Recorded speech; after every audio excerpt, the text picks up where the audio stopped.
Merhaba dostlar. Merhaba dostlar. Merhaba dostlar. Merhaba dostlar. Merhaba dostlar. Merhaba dostlar. Merhaba dostlar. Merhaba dostlar. Merhaba dostlar. Minimum riskle maksimum kazanç sağlayabileceğiniz içerikleri, kripto ve borsalar hakkında bilgileri paylaştığım Kripto Meta kanalına hepiniz hoş geldiniz. Eğer izlediğiniz videolar hoşunuza giderse kanalıma abone olmayı ve videoları beğenmeyi unutmayın. Ayrıca gelecek videolardan ilk siz haberdar olmak için Kripto Meta Instagram adresinde takip edebilirsiniz. Şimdi videoya geçelim.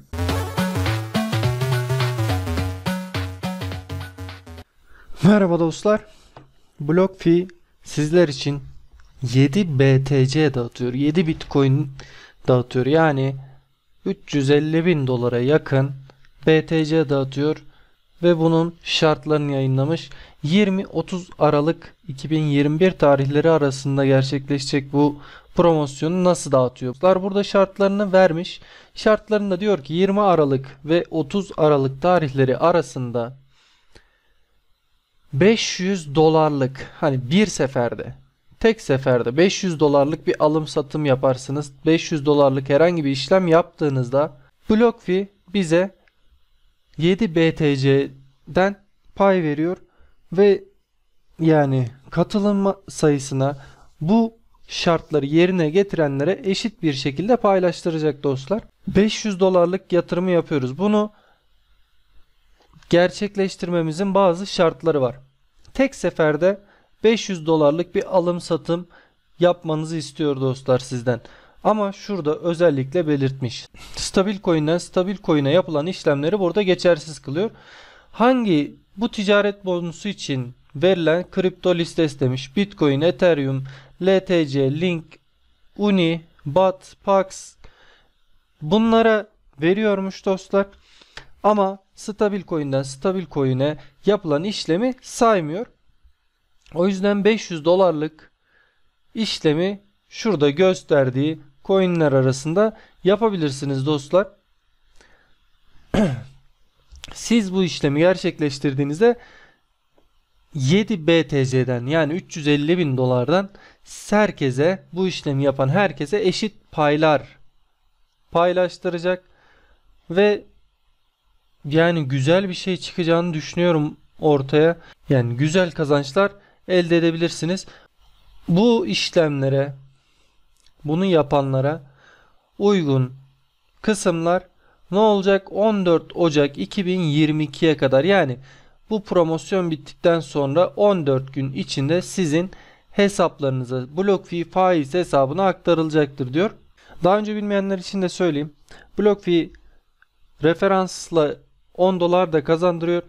Bunu nasıl kazandırıyor? Arkadaşlarınıza, eşinize, dostunuz, artık kime veriyorsanız referans kodunuzu veriyorsunuz. Bu kişi sizin referans kodunuzla kayıt yaptırıp KYC'dir işte gerekli işlemleri sağlayıp sonrasında 100 dolarlık bir yatırma işlemi yaptığında size ve kayıt olan, referansınızla kaydolan kişiye 10 dolarlık BTC, 10 dolarlık bir bonus veriyor dostlar ve siz bunu çekebiliyorsunuz.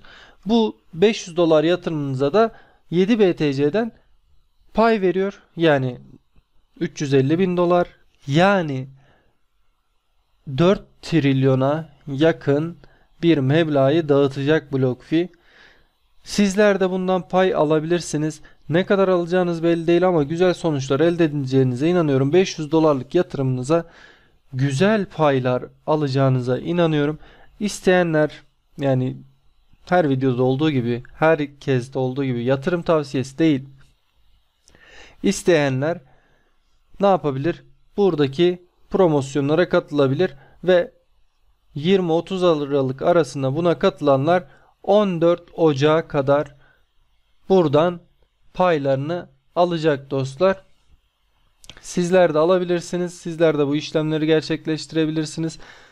Ben sizi bilgilendirmek için buradayım. Eğer BlockFi'ye daha önce kaydolmamış olan varsa, daha önce yapmamış olan varsa, benim referans kodumu kullanarak bana da bir katkı sağlarsa sevinirim. Kaydolmak isterlerse aşağıdaki referans linkimle kaydolabilir dostlar. Buraya kaydolmak istiyorsanız da referans linkine tıkladınız. Bu sayfaya geldiniz. Sonrasında başlamak kısmından, yani Türkçe'ye çevirdiğim için şu an biraz garip duruyor. Başlama kısmında kaydınızı oluşturuyorsunuz. Yine diğer borsalardaki gibi ne yapmanız lazım? E-postanız, şifreniz, bilgileriniz, bunlarla sizin buraya kaydolmanız lazım. Kaydolduktan sonra bir KYC onayı istiyor. KYC onayı da çok uzun sürmüyordu sanırım. KYC onayını da yaptıktan sonra siz buraya öncelikle 100 dolar yatırdığınızda 10 dolar verecek. Tabi referans linkiyle kaydolanlara. Ve sizler de arkadaşlarınıza referans linkinizi verdiğinde hem arkadaşınıza hem size 10'ar dolar gelecek. Tabi 100 dolar yatırım şartını karşılarsa. Sonrasında 500 dolarlık tek seferde, bakın özellikle söylüyorum, tek seferde yapılacak 500 dolar ve üzerindeki işleme size burada 7 BTC'den pay alma hakkı tanıyacak. Yani alacaksınız ama ne kadar alacağınız belli değil. 500 dolarlık bir işlem yaptığınızda payınızı alıyorsunuz ama ne kadar olacağı şu anda belli değil. Kişi sayısına eşit bir şekilde bölünecek. Bu şekilde siz buradan bir kazanç elde edebilirsiniz. Beni dinlediğiniz için teşekkür ediyorum. Hepinize bol kazançlar. Her şey gönlünüzce olsun dostlar.